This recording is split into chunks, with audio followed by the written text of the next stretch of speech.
The massive alien warship hung in space like a dark moon, blocking out the stars. Captain Dae-hyun stood at the window of Kepler Station and watched it with calm eyes. Behind him, the command center buzzed with nervous energy. People rushed back and forth, checking screens and talking in worried voices. "They're demanding an answer within the hour," Commander Ji-woo said. She was a tall woman with sharp eyes and the kind of stance that said she'd fought her way through harder situations than this. "Sir, they're not bluffing. The sensor data shows something alive on that ship. Something big." Dae-hyun nodded slowly. He was a man who'd spent 20 years negotiating with aliens who thought humans were nothing more than clever animals. He'd learned to keep his face blank and his voice steady, no matter what threats came his way. "What do we know about this weapon of theirs?" he asked. Dr. Hana stepped forward, her tablet glowing with data. She was younger than most of the command staff, but her mind was sharp enough that everyone listened when she spoke. "They call it the Vraxel. According to the information they sent us, it's a creature they've been breeding for thousands of years. It attacks the mind directly. No shields can stop it. No armor helps. It makes you see your worst nightmares until your brain just stops. They've used it before?" Dae-hyun asked. 3 times in recorded history. Each time against species that refused to surrender. Those species don't exist anymore. Hana's voice was quiet. Not because they were killed, because they went insane. Entire populations, they had to be quarantined on their own worlds, locked away for everyone's safety. The room went silent. Someone dropped a stylus, and the small sound echoed like thunder. "So they want us gone from the Outer Rim colonies," Dae-hyun said. "And if we don't leave, they'll use this thing on us." "That's what Overseer Kral then said in his last message," Ji-woo confirmed. "He seems very proud of himself." Dae-hyun allowed himself a small smile. "Yes, sir. He wants you on his ship in 2 hours. He says he'll give you a demonstration." Ji-woo's hand moved to her weapon. "I don't like it. It could be a trap." "Everything's a trap if you look at it the wrong way," Dae-hyun said. He straightened his uniform. "But we need to see what we're dealing with. I'll go." 2 hours later, Dae-hyun stood in the transport pod as it crossed the empty space between the station and the alien warship. The ship grew larger and larger until it filled his entire view. It was built from some dark metal that seemed to absorb light rather than reflect it. Strange symbols covered its hull, and he could see weapons pointing in every direction. The docking bay was huge and cold. Alien soldiers stood at attention, their forearms crossed over their chests in what he'd learned was a sign of military readiness. They wore armor that shifted colors, and their faces were hidden behind helmets that looked like insect heads. Overseer Kral then waited on a raised platform. He was tall, even for his species, and his armor was decorated with medals that probably represented all the battles he'd won. When he spoke, his voice came through a translator that made him sound like grinding stones. "Captain Dae-hyun of the human species. You are here to witness the power of the Kalvesh Dominion. You are here to understand why resistance is foolish." Kral then gestured with 2 of his arms. "We have tried to be reasonable. We have tried to explain that the sectors you claim are ours by ancient right. You have refused to listen. So now, you will see what happens to those who refuse." "I appreciate the invitation," Dae-hyun said in his calmest voice. "Though I should mention that we did offer to share the sectors." "Your people said no." Kral then made a sound like rocks sliding down a mountain. It might have been laughter. "Share? Why would we share what is ours? But I did not bring you here to argue. I brought you here to show you the Vraxul." The lights in the bay dimmed. A door opened in the far wall, and something moved in the darkness beyond.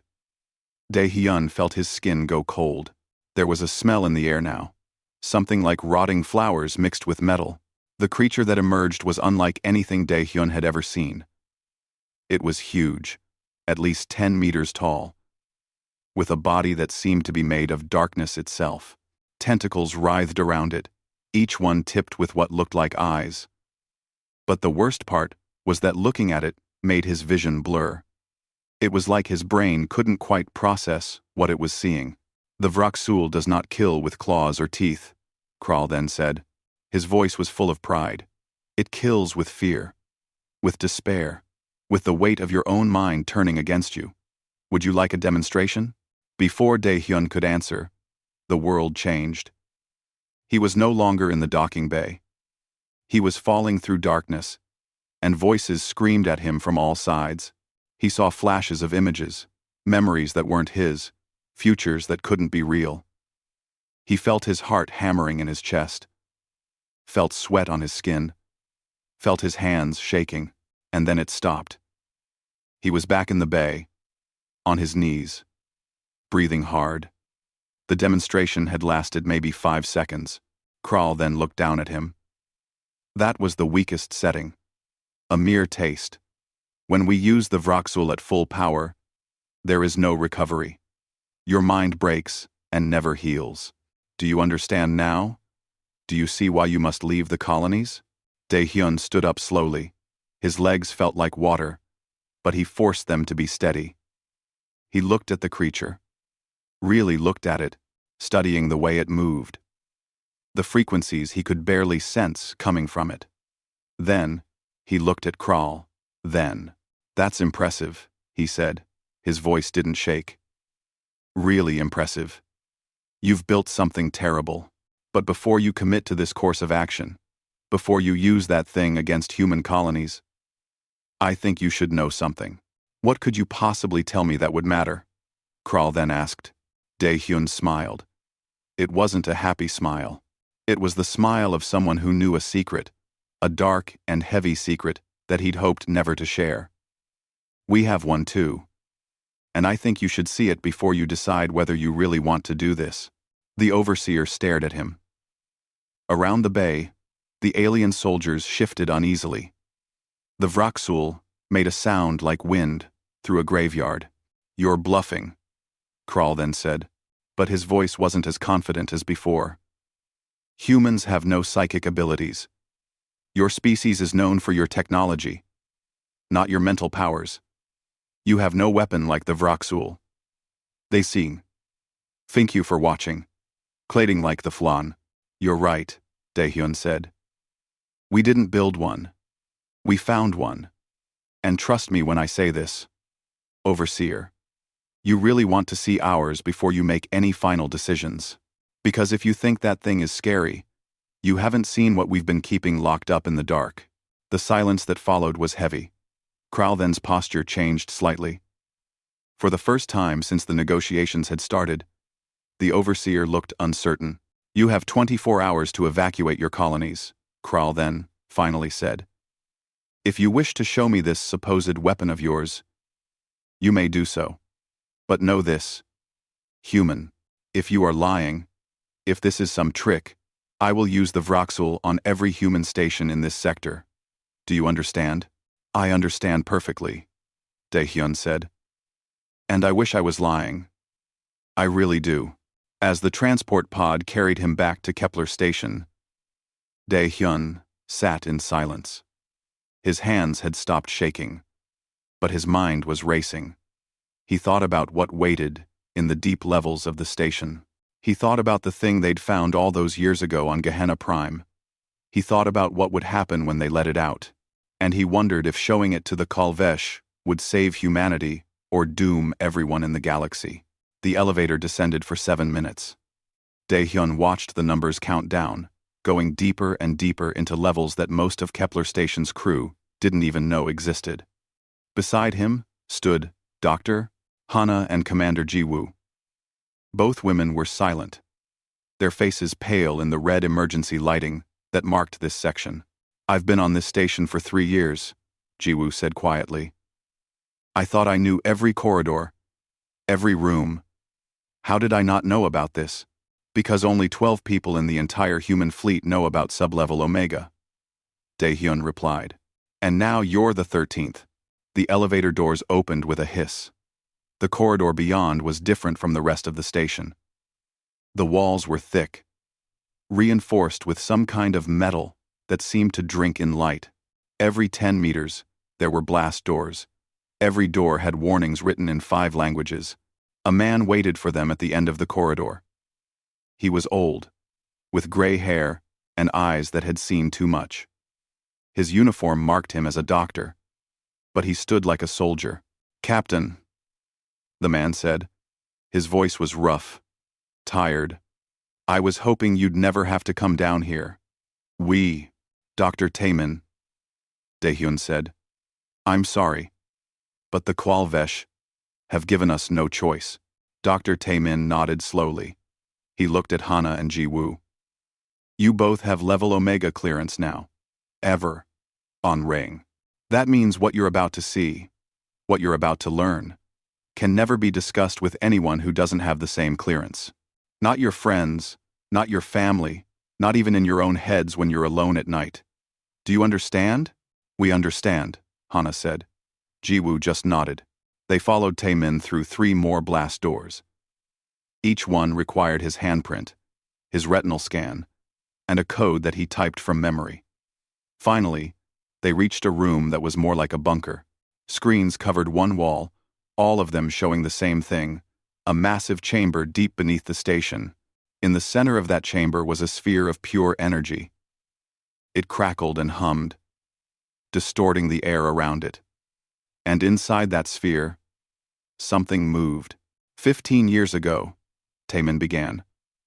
"We sent a survey team to Gehenna Prime. It was supposed to be a simple mission. The planet looked dead. No atmosphere. No water. Nothing. But the geological scans showed massive cave systems underground. We wanted to know what caused them." He pulled up an image on one of the screens. It showed a cave entrance, huge and dark, carved into the side of a mountain. The team went down. 5 scientists, 3 security personnel. They had the best equipment we could give them. They were supposed to be gone for 2 days. Taemin's voice grew quieter. Taemin's voice. They came back in 6 hours. Running. Screaming. 2 of them died before we could even get them to medical. Their hearts just stopped. The others couldn't talk about what they'd seen. Every time they tried, they'd start screaming again. Ji-woo stared at the sphere on the screen. "What did they find?" "We don't know." "Not exactly. Because when we sent drones down to investigate, they stopped working. Every single one. Not broken, not destroyed, just stopped. Like whatever was down there didn't want to be recorded." Taemin switched to another image. "So we sent another team. A bigger one. Military. They had orders to find whatever was scaring our people and neutralize it." "Did they?" Hana asked. "They found it," Taemin said. "But neutralize? No. You don't neutralize something like that. You just try to survive it." He played a video. The quality was terrible, full of static and distortion. But Daehyun could see soldiers in heavy armor, their lights cutting through absolute darkness. They were in a cave so large that their lights couldn't reach the ceiling. Then the lights started to flicker. And in the darkness, between the flickers, something moved. The soldiers started firing. Their weapons lit up the cave with muzzle flashes. But the thing they were firing at, it wasn't there anymore. It was behind them, around them, inside their heads. One soldier dropped his weapon and started clawing at his helmet, screaming about spiders in his brain. Another just stood still, staring at nothing, tears running down his face. A third fired his weapon at his own teammates, shouting that they were demons, that they weren't real.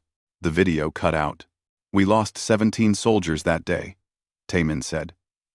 "But before they all fell, they managed to activate something.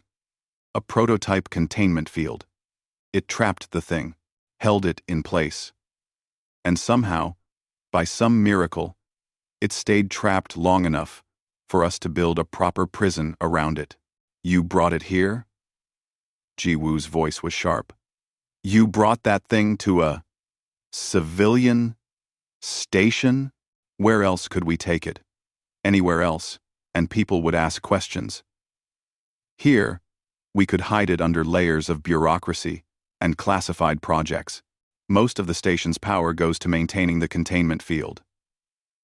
Everyone thinks we're running experimental engines. They have no idea they're living above a nightmare. Hana was studying the screens with the focus of a scientist. What is it? What species? We don't know, Taemin admitted. It doesn't match anything in any database. It's not biological. At least not in any way we understand. It's not technological either. It's something else. Something that exists in the space between thought and reality. A young woman entered the room. She was small, with nervous hands and dark circles under her eyes. Dr. Taemin introduced her as Specialist Yuna. I've been studying it for 2 years, Yuna said. Her voice was soft but steady. We call it the Gehenna entity. It feeds on consciousness, on thoughts and dreams and fears. When it's awake, fully awake, it can affect reality itself. Make you see things that aren't there. Make you forget things that are. It can split your mind into pieces and scatter those pieces across different dimensions. And you want to let it out? Jiwoo looked at Daehyun like he'd lost his mind. You want to use that thing as a weapon? I want the Kalvesh to see it, Daehyun corrected. I want them to understand that if they use their Vraksul against us, we'll have no choice but to respond. And our response will be worse than anything they can imagine. Taemin shook his head. The containment field uses enough power to run a small city. If we lower it, even for a moment, we risk losing control. The entity has been dormant for years because we've been feeding it artificial dreams, computer-generated consciousness. But the moment it tastes real minds again, it will wake up completely. And hungry. Can you control it enough to show it to the Kalvesh without letting it escape? Daehyun asked. Yuna and Taemin looked at each other. Finally, Yuna spoke. Maybe. If we do it in stages. If we're very careful. But Captain, you need to understand something. The Vraksul that the Kalvesh have, it was bred to be a weapon. It was trained. It has limits. The entity has no limits. It's not a weapon. It's a force of nature. Using it is like using an earthquake or a hurricane. You can't aim it. You can't stop it once it starts. You can only hope it doesn't destroy everything. Daehyun looked at the sphere on the screens.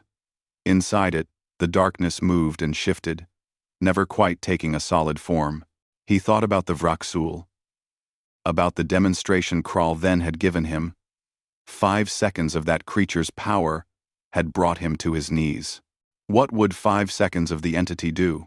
We need to send a message to the Kalvesh, he said. Tell them that if they want to see our weapon, they can meet us in neutral space. Tell them we'll give them the same courtesy they gave us. A demonstration. And if something goes wrong? Jiwoo asked. If we can't put it back? Then we'll have bigger problems than a territorial dispute with the Kalvesh, Daehyun said. Captain Bora's voice crackled over the comm system. She was commanding the human defense fleet from a safe distance. Daehyun. This is insane. We're talking about unleashing something we barely understand. What if it turns on us? What if it decides humans are just as tasty as the Kalvesh? It might, Daehyun admitted. But if we don't show strength now, the Kalvesh will use their weapon. And then we'll have to use ours anyway. At least this way, maybe we can avoid actual warfare. The comm was silent for a long moment. Then Bora sighed. I'm putting this in my official log. I'm stating clearly that I advised against this course of action. Noted, Daehyun said. And recorded on my end too. When this is over, if we're all still sane, you can say you told me so. He turned to Taemin and Yuna. Prepare it. We'll do the demonstration in 72 hours. That gives you time to set up every safety measure you can think of. And it gives me time to make sure the Kalvesh understand exactly what they're about to see. As they left sub-level Omega, Jiwoo grabbed Daehyun's arm. Sir, are we really the good guys in this? Keeping something like that locked up? Using it as a threat? Dae-hyun looked at her with tired eyes. I don't know anymore, but I know that we're the ones who found it and chose to cage it instead of destroying it or using it freely. That has to count for something. The message was sent to the Kalvesh fleet an hour later. It was simple and direct. You wanted to play with monsters. Let's play. The neutral zone was a patch of empty space halfway between Kepler Station and the Kalvesh fleet. No planets, no asteroids, nothing but darkness and stars. Ships from both sides formed a wide circle around a central area that had been designated as the arena. Ambassador Sung-ho stood on the observation deck of the human flagship, his hands shaking slightly as he watched the preparations. He was a civilian, a diplomat, not a soldier. He'd spent his career trying to avoid conflicts like this. Now, he was here to witness something that might change the galaxy forever. Are they really going to do this? He asked Captain Bo-ra. Release 2 psychic weapons just to see which one is worse? Bo-ra stood with her arms crossed, her face grim. The Kalvesh insisted. They said if we were bluffing, they'd use their Vroxul immediately. This is the only way to avoid that. On the other side of the zone, the Kalvesh deployment ship moved into position. It was smaller than their warship but heavily armored. Through the view screens, Sung-ho could see movement inside it. The Vroxul was being prepared. Lieutenant Minji worked at her station, monitoring psychic frequencies. She was young, barely out of the academy, and she'd never dealt with anything like this before. Her screens were already lighting up with readings. I'm detecting the Vroxul, she said. Her voice was tight. Its psychic signature is massive. It's like a sun made of nightmares. Well, and ours? Bo-ra asked. The containment ship from Kepler Station is approaching now, Minji replied. But I'm not reading anything from it yet. The entity is still in full containment. On the Kalvesh flagship, war leader Kexthal stood beside Overseer Kralven. Kexthal was ancient, over 300 years old, and he'd seen more wars than most civilizations had recorded. He watched the human containment ship with eyes that had learned to spot danger. Something feels wrong, he said to Kralven. Kralven waved away his concerns. They're bluffing. They must be. No species we've ever encountered has anything that can match the Vroxul. Watch. When they see our weapon at full power, they'll surrender. The Kalvesh deployment ship opened its bay doors. The Vroxul emerged slowly, and even through the vacuum of space, its presence was felt. It was huge and terrible, a writhing mass of tentacles and impossible angles. The space around it seemed to bend, reality distorting wherever it moved. Every human ship in the area felt it. Crew members grabbed their heads. Some cried out. Others just stared at nothing, their minds touching something they weren't meant to touch. Shut down the psychic sensors, Bo-ra ordered. Route everything through filters. I don't want anyone getting direct exposure. The Vroxul floated in the center of the arena, waiting. It pulsed with energy that wasn't quite light and wasn't quite darkness. Lieutenant Minji's screens showed wavelengths that shouldn't exist. Frequencies that made her instruments scream. It's broadcasting, she said. Even dormant, it's affecting everything within 100,000 kilometers. Sir, some of our crew are reporting nightmares. And they're awake. Then the human containment ship arrived. It was dark and angular, covered in symbols that glowed faintly. As it moved into position opposite the Vroxul, the symbols grew brighter. Dr. Taemin's voice came over the comm from the containment ship. Beginning Stage 1 release. Lowering outer containment field to 70%. The glowing symbols on the ship dimmed slightly. And something changed in the arena. The stars seemed to flicker. The darkness between them grew deeper. I'm reading something, Minji said. She sounded confused. But it's not like the Vroxul. It's like the instruments can't decide what they're seeing. The readings keep changing. Show me, Bo-ra said. Minji put the data on the main screen. The numbers were impossible. Energy readings that spiked and dropped at random. Wavelengths that existed and didn't exist at the same time. And underneath it all, a presence that made the Vraxul's psychic signature look like a candle next to a star. Lowering to 40%, Taemin said. His voice was steady, but there was fear underneath it. Prepare for Stage 2. The containment ship's symbols dimmed further, and the entity began to emerge. It wasn't like the Vraxul.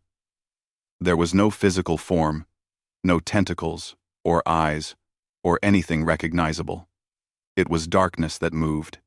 It was the space between thoughts. It existed in the corner of vision, never quite solid, never quite there. Looking at it made Sung-Ho's eyes hurt, made his brain try to tell him he wasn't seeing anything at all, while simultaneously screaming that he was seeing too much. What is that? Kral then whispered on his flagship. For the first time since the negotiations began, he sounded uncertain. War leader Kiexthal didn't answer. He was staring at the entity with the recognition of someone who'd seen something like it before, long ago. In archives that were older than most civilizations, the Vraxul sensed the entity. It turned, its many eyes focusing on the darkness, and it attacked. The psychic assault was like a hammer made of pure terror. The Vraxul threw everything it had at the entity. Weaponized trauma, existential dread, the kind of fear that could break minds and shatter souls. For a moment, the entity recoiled. It contracted, pulling back from the assault. Lieutenant Minji's screens showed the psychic wavelengths colliding, clashing, creating patterns that made her head pound. It's working, Kral then said. The Vraxul is pushing it back. I told you the humans were bluffing, but war leader Kexthal shook his head slowly. No, look closer. It's not retreating. It's learning. He was right. The entity had stopped pulling back. Instead, it was doing something the Vraxul had never encountered before. It was adapting, taking the psychic attacks and analyzing them, understanding them, learning how they worked, and then it struck back. The entity's counterattack wasn't like the Vraxul's assault. It didn't project fear or nightmares. Instead, it simply reached into the Vraxul's consciousness and took it apart, piece by piece, thought by thought. It fragmented the creature's mind across multiple dimensions, making each piece experience its own separate reality. The Vraxul screamed. It was a psychic scream that echoed across all frequencies. On every ship in the area, people grabbed their heads. Some fell to their knees. Others started crying without knowing why. But the entity wasn't finished. It began feeding on the Vraxul's consciousness, drinking in the creature's thoughts and fears and memories. And as it fed, it grew stronger. The darkness around it deepened. The space inside the arena started to warp. Stage 2, Containment Breach. Yuna's panicked voice came over the comm from the containment ship. The entity is consuming too much psychic energy. It's trying to break free. Completely. Pull them both back, Daehyun ordered. Get the Vraxul out of there now.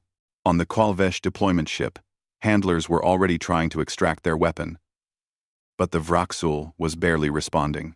Its mind was scattered, broken into thousands of pieces, each one trapped in its own nightmare created by the entity. We can't get a lock on it, the Kwalvesh handler reported. Its psychic signature is too fragmented. We need emergency extraction. The entity continued to feed. Reality in the arena began to break down. Observers reported seeing things that couldn't exist. Shapes that had too many sides. Colors that had no names. Time itself seemed to stutter. Moments repeating or skipping or happening out of order. Ambassador Sung-Ho watched in horror as war leader Kexthal, the ancient warrior who'd seen centuries of conflict, began to weep. The old Kwalvesh's voice was broken as he spoke. I know what that is. I've seen the warnings in our oldest archives. Records from civilizations that don't exist anymore. They wrote about things that should never be disturbed, things that were locked away before our species even learned to use fire. He turned to Kral then. What have the humans been living with? What have they kept caged all this time? Kral then didn't answer. He was staring at the arena, watching his prized weapon being torn apart by something that treated it like a toy. Maximum containment! Now! Taemin shouted. The containment ship's symbols blazed with light. The field surged back to full power. Grabbing the entity and pulling it back toward the ship, the entity resisted. For a moment, it seemed like it might break free completely. The containment ship's hull groaned under the strain. Power systems across the human fleet flickered as emergency power was routed to support the containment field. Then, slowly, the entity began to retreat.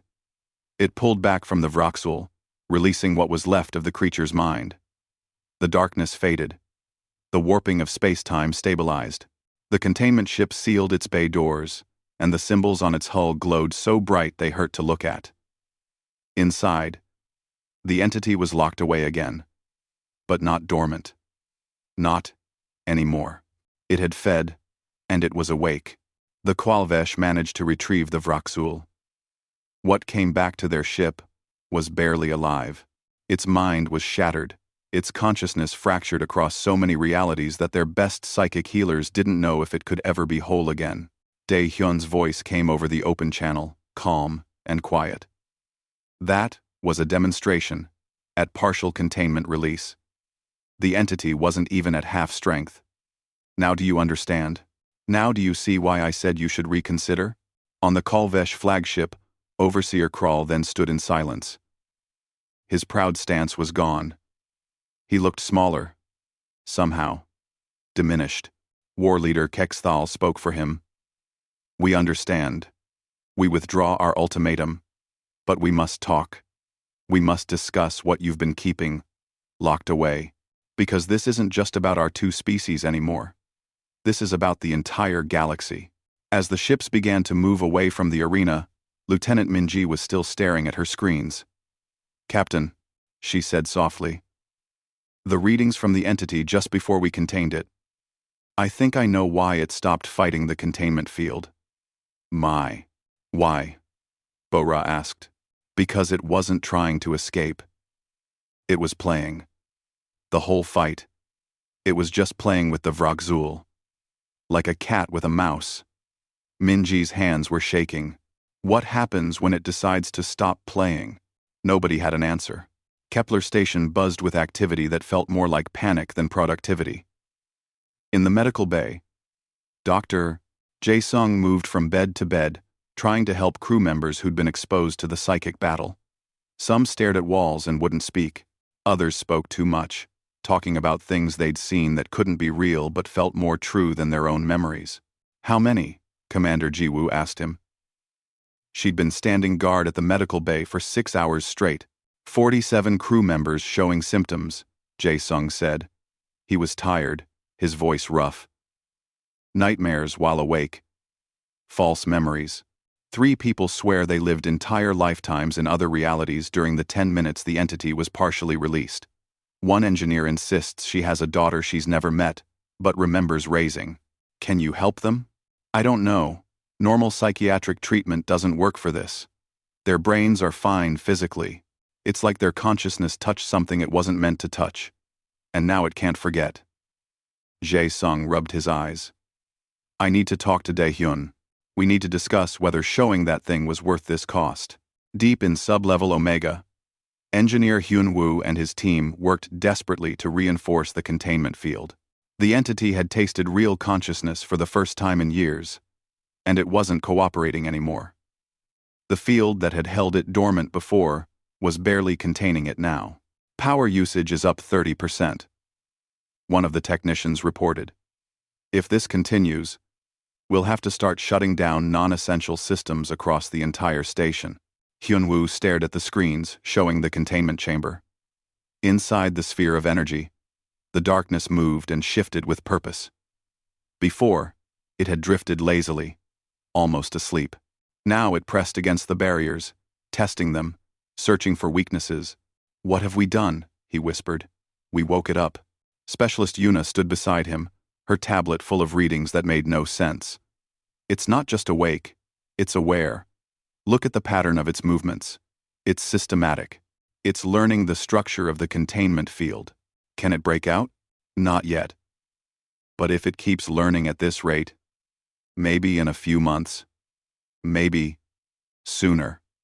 Yuna looked up at him with frightened eyes. We need to find a way to put it back to sleep, or we need to figure out a permanent solution. In the main conference room, Daehyun sat across from a holographic projection of Elder Veltharion. The Qualvesh leader had arrived at the edge of human space, wanting to speak directly about what had happened. The Elder was old in a way that went beyond years. His species could live for centuries, and Veltharion had lived longer than most. His armor was simple compared to Kralden's decorations, but it carried symbols that marked him as one who'd seen the rise and fall of civilizations. I have reviewed the battle data, Veltharion said. His translated voice was calmer than Kralden's, almost gentle. I have consulted our oldest archives. I have spoken with the keepers of ancient memory. And I must tell you, Captain Daehyun, what you have found should never have been found. I know, Daehyun said quietly. Believe me, we know. Do you? The elder leaned forward. 50,000 years ago, there were species in this galaxy that we have no records of. We only know they existed because they left warnings. Beacons in dead languages, telling future civilizations about things that should never be disturbed. Most of those warnings have been lost to time, but some remain in our deepest archives. He displayed an image. It showed a symbol carved into stone, a symbol that Daehyun recognized. He'd seen it in the caves on Gehenna Prime, where they'd found the entity. This symbol appears in 3 different extinct languages, Veltharion continued. Each translation is slightly different, but they all mean the same thing. Roughly it says, "This is not a place of honor. What is here is dangerous and repulsive to us. Turn back." We found that symbol, Daehyun admitted. But by the time we understood what it meant, we'd already disturbed what it was guarding. And instead of trying to destroy it, you contained it. That shows wisdom. The elder's expression was hard to read through the hologram, but his voice carried respect. But wisdom is not enough. Now that others know you have this thing, you've become responsible for it. Not just to your species, but to all species. Dr. Hana entered the room, carrying her tablet. Elder Veltharion, I have a question. In your archives, do you have any information about what the entity actually is? We've been studying it for 15 years and we still don't understand. We have theories, the elder said. The ancient warnings speak of beings that exist between dimensions. Predators of consciousness itself. They feed on thought, the way animals feed on flesh. Your entity is likely one of these beings. Perhaps the only one left in this region of space. Or perhaps just the only one that's been found. The thought of more entities existing somewhere made Daehyun's skin crawl. What happened to the civilizations that left the warnings? They're gone. All of them. We don't know if the beings they warned about destroyed them, or if they destroyed themselves, trying to fight those beings. But the warnings remain, and now we must decide what to do with the knowledge that such things exist. Commander Jiwoo joined the meeting, looking exhausted. The Qualvesh fleet is still at the edge of our space. Kral then is requesting permission to send scientists to study our containment methods. He says the Vroxul is badly damaged, and they need help understanding what happened to it. Let them come, Daehyun said. If we're going to be responsible for this thing, we might as well share what we've learned. Maybe together we can find a better solution than just locking it away and hoping the locks hold. Over the next days, an unusual cooperation began. Qualvesh scientists arrived at Kepler Station, along with researchers from 2 other species that had heard about the psychic battle. Sublevel Omega, once the most secret place in human space, became a joint research facility. Dr. Hana led the combined team, working alongside Qualvesh psychic specialists and scientists from species humanity had never even met before. They studied the entity carefully, using every sensor and instrument they could design. Specialist Yuna made a breakthrough on the 3rd day. I think I understand how it feeds. It doesn't just consume consciousness randomly. It's selective. It prefers certain types of thoughts, strong emotions, complex memories, self-aware contemplation. That's why it was so interested in the Vraxul. The Vraxul is intelligent. It thinks. It's aware. That made it a feast for the entity. A Kalvesh scientist named Thex Mora added her findings. And that's why it hasn't tried harder to break containment. The artificial dreams we feed it, the computer-generated consciousness. It's like junk food. Not satisfying, but enough to keep it from starving. Now that it's tasted real minds again, it wants more, but it's willing to wait. Wait for what? Jiwoo asked.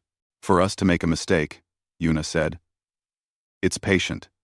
It's been locked away for who knows how long before we found it. It can wait years, decades, centuries, if it has to. It's testing the containment field not because it thinks it can break out now, but because it's learning for when it eventually gets a chance. The thought was chilling. They weren't just containing a monster. They were in a long-term battle of patience with something that had all the time in the world. Captain Bo-Ra attended one of the research meetings via hologram. So, what's the plan? We can't keep it contained forever. Eventually, something will fail. Equipment breaks down. People make mistakes. Energy costs keep rising. What happens in 100 years? 1,000? Dr. Tae-min spoke up. We've been discussing that. There are 3 options. 1. We keep refining the containment and hope we can maintain it indefinitely. 2.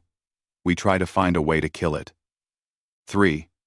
We try to understand it well enough that we can communicate with it. Communicate? Jiwoo looked skeptical. With that thing? It's intelligent, Hana said. Maybe not in a way we understand. But it learns, it adapts, it makes decisions. That implies some kind of thought process. If we could find a way to communicate, maybe we could negotiate. Find out what it wants. See if there's a way to coexist that doesn't involve keeping it in a cage. Elder Veltharion's hologram appeared in the meeting. That is a dangerous path. The ancient warnings specifically say these beings cannot be reasoned with. They are predators. You don't negotiate with a hurricane. Maybe not, Daehyun said. But we don't have many good options. And I'd rather explore every possibility before we give up. Dr. Jae-sung finally got his meeting with Daehyun that evening. They stood in the observation room overlooking the medical bay, watching the crew members who still hadn't recovered from their exposure. Was it worth it? Jae-sung asked. All these people damaged. The entity awake and dangerous. The whole galaxy, knowing we have this thing, was showing it to the Qualvesh worth this cost? Daehyun watched a young technician stare at nothing, lost in memories of lives she'd never lived. I don't know. Maybe we could have found another way. Maybe we should have just evacuated the colonies. But the Qualvesh would have pushed further. They would have seen our retreat as weakness. Eventually, we would have had to stand and fight anyway. And now? Now everyone knows we're not weak. But they also know we're dangerous. And we know we're carrying a responsibility that could destroy us if we fail. Daehyun turned to face the doctor. You asked if it was worth it. Ask me again in 100 years. If we're all still alive and sane, then maybe I'll have an answer. That night, Daehyun stood before the containment chamber in sublevel Omega. The entity moved inside its prison, darkness flowing like water, that had learned to think. Are we the good guys? He asked the empty room. We found you and locked you up. We used you as a threat. We showed you to the galaxy like a weapon. Is that what good guys do? The entity, of course, didn't answer. But Daehyun thought he saw the darkness shift, as if it was listening, as if somewhere in that alien consciousness, it understood his question and found it amusing. He thought about Veltharion's words, about ancient civilizations that had found these beings and left warnings, about responsibility and burden, and the weight of knowledge. We'll find a better way, he promised the entity. Somehow, we'll figure out how to either put you back to sleep or find a way to coexist. Because this, keeping you locked up and hoping nothing goes wrong, that's not a solution. That's just delaying the inevitable. The darkness pressed against the containment field, and for just a moment, Dae-hyun felt something. Not words, not thoughts, just a sense of vast, patient awareness. The entity could wait. It had been waiting for eons. It could wait a little longer. 6 months had changed everything. Kepler Station no longer belonged solely to humanity. The corridors that once echoed with only human voices now carried the sounds of a dozen different species. Qualvesh scientists worked alongside human researchers. Engineers from the Talvor Unity calibrated sensors next to technicians from Earth. Even the cafeteria had been redesigned to accommodate species with different dietary needs and atmospheric preferences. Council Representative Sujin stood in what used to be the main conference room and was now the Galactic Assembly's Forward Operations Center. She was human, in her 40s, with a diplomatic smile that hid a core of steel. The past months had tested that core repeatedly. "The motion passes," she announced, looking at the holographic representatives from 17 different species. "The Gehenna Protocols are now official galactic law. Any discovered psychic entity matching the classification markers must be reported immediately to the Assembly. Containment, not destruction or weaponization, is the primary directive." A representative from the Talvor Unity, a species that resembled walking crystals, chimed their agreement. "These protocols should have existed long ago. We have been fortunate that no species attempted to weaponize such beings before humanity found theirs." Overseer Kral, then, who now served as the Qualvesh representative to the Assembly, spoke up. His voice still carried the rough translation of his native language, but the arrogance was gone. "We were fools. We thought we understood psychic warfare because we bred the Vraksul. We thought that made us experts. The humans taught us that some things are beyond any single species' ability to control." Research Director Young Soo entered the chamber, carrying his tablet. He was human, in his 50s, with the enthusiastic energy of someone who'd found his life's purpose. "Representatives, I have an update from the Containment Studies Division. We've made a breakthrough in understanding how the entity perceives reality." He displayed a complex diagram on the central hologram. "Working with Qualvesh psychic specialists and Talvor quantum physicists, we've determined that the entity exists partially outside our dimension. What we see in the containment chamber is like looking at a shadow of something much larger. The entity's true form spans multiple realities simultaneously." Dr. Hanna, now the co-director of the research program, added her analysis. "This explains why it can fragment consciousness across dimensions. It's not an attack in the way we understand it. It's more like the entity is showing its victims all the versions of themselves that exist in parallel realities. The human mind can't process that much information, so it breaks." Specialist Yuna, who'd been promoted to senior researcher, brought up another screen. "We've found evidence that the entity isn't malicious in the way we thought. It's a predator, yes, but it's also intelligent. It understands the concept of a cage, and we think it understands why we caged it." "Are you saying it's cooperating?" Sujin asked. "In a limited way." "Yes," Yuna said. "The containment field requires less power now than it did 6 months ago. Not because we've improved the technology, though we have, but because the entity is resisting less. It's almost like it's accepted its situation." Commander Ji-woo, who now co-led the security division with a Qualvesh officer, wasn't convinced. "Or it's lulling us into complacency, waiting for us to lower our guard. Well seen. I must stand. That's possible," Dr. Hanna admitted. "But we have to work with what we observe.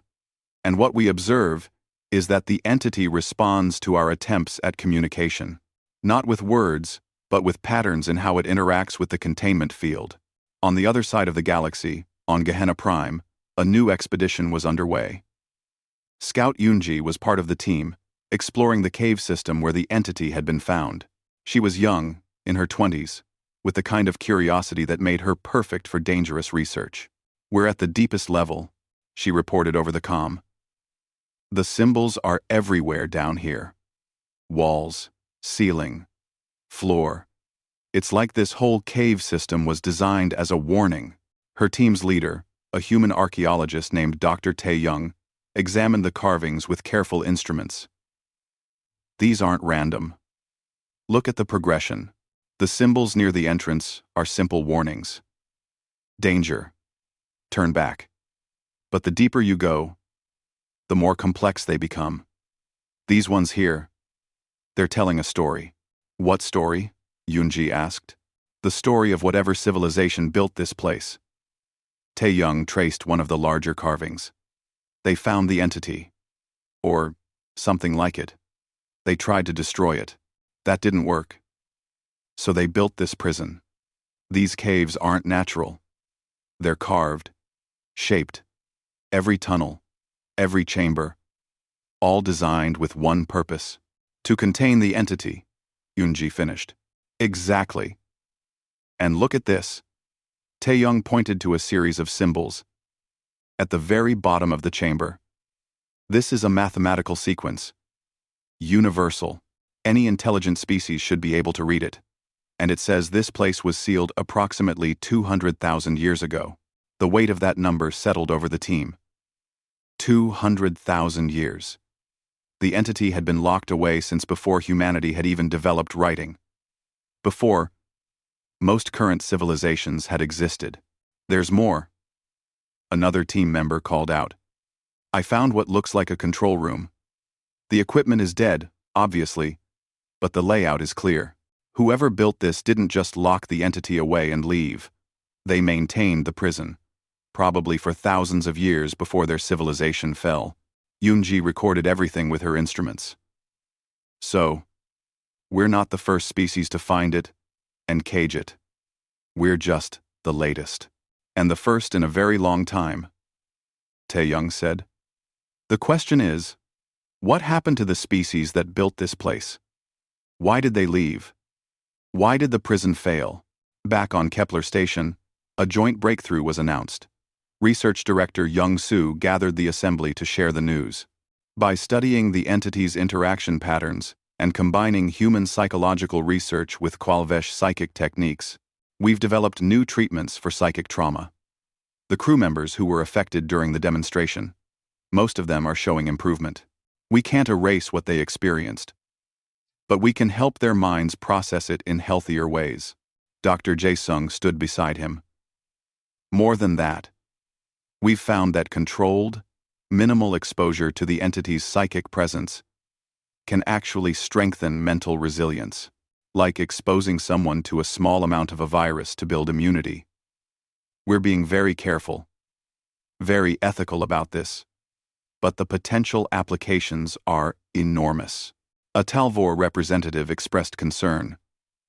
"You're using the entity's power? Isn't that the weaponization we're trying to avoid?"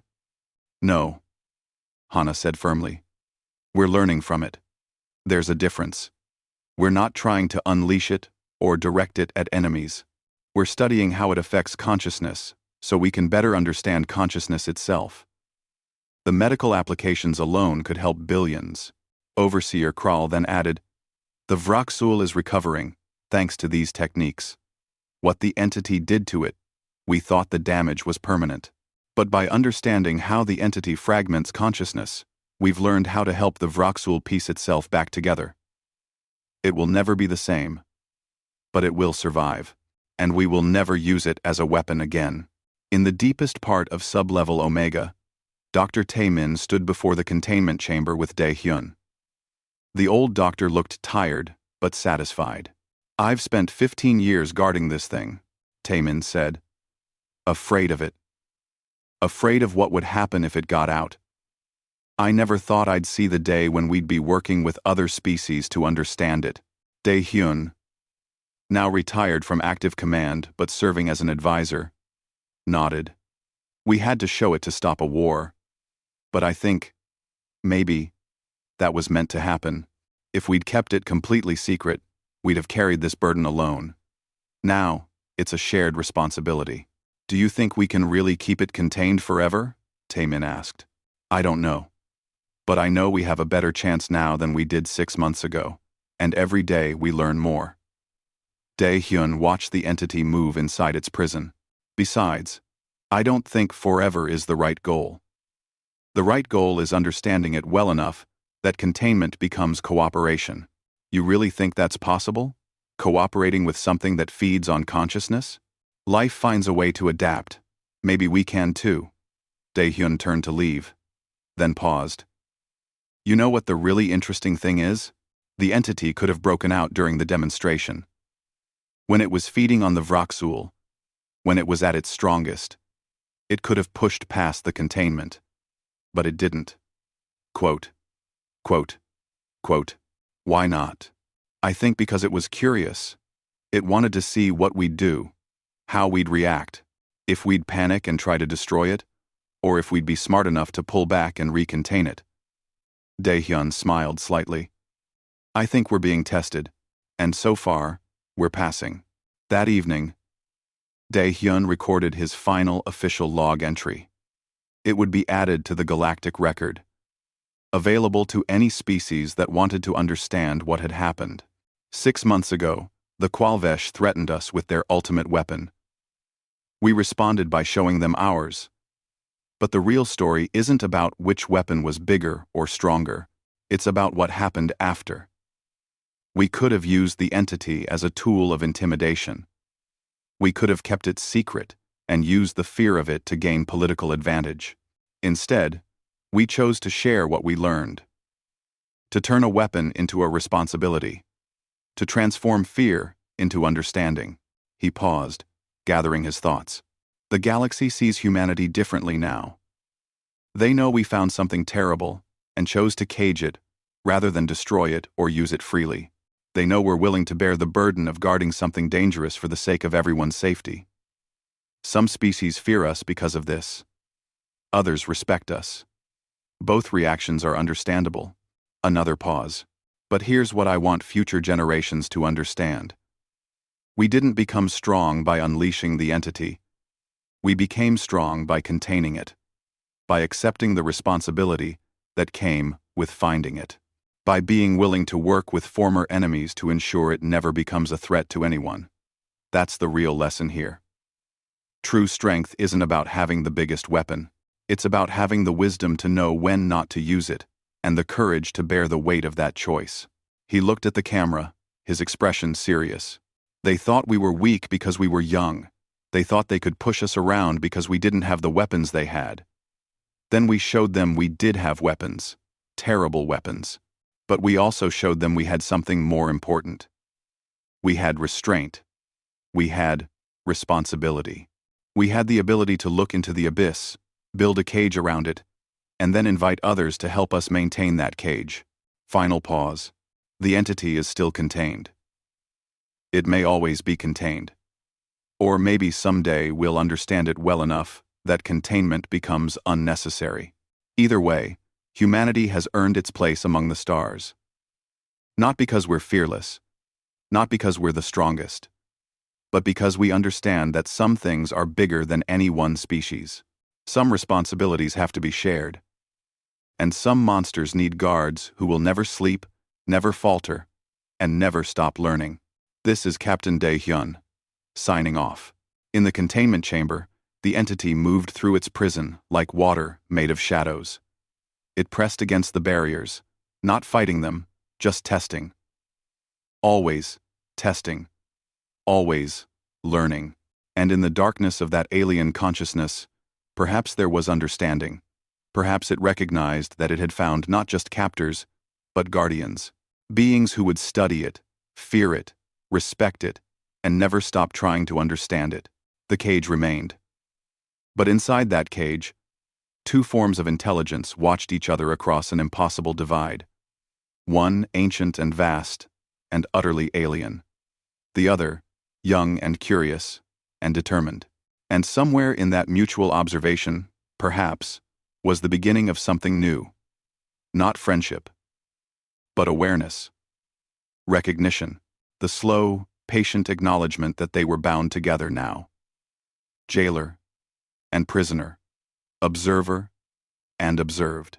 The galaxy had changed. Humanity had changed.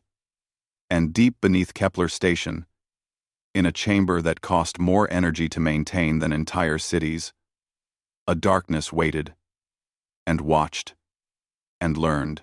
And the guards stood ready, not just humans anymore, but representatives from a dozen species. All of them watching, all of them learning, all of them sharing the burden, because in the end, that was the real victory. Not defeating the monster, but finding others willing to help guard it. Not standing alone, but standing together. The entity remained. The cage held, and the galaxy moved forward, changed forever by the knowledge that humanity had smiled when threatened, not out of foolishness, but out of terrible, necessary wisdom. They had unleashed their mind-breaker beast. And then, they had shown the galaxy how to put it back. That was the story. That was the legacy. Not the weapon, but the wisdom. Not the fear, but the responsibility. And that, more than any demonstration of power, was what made humanity worthy of the stars.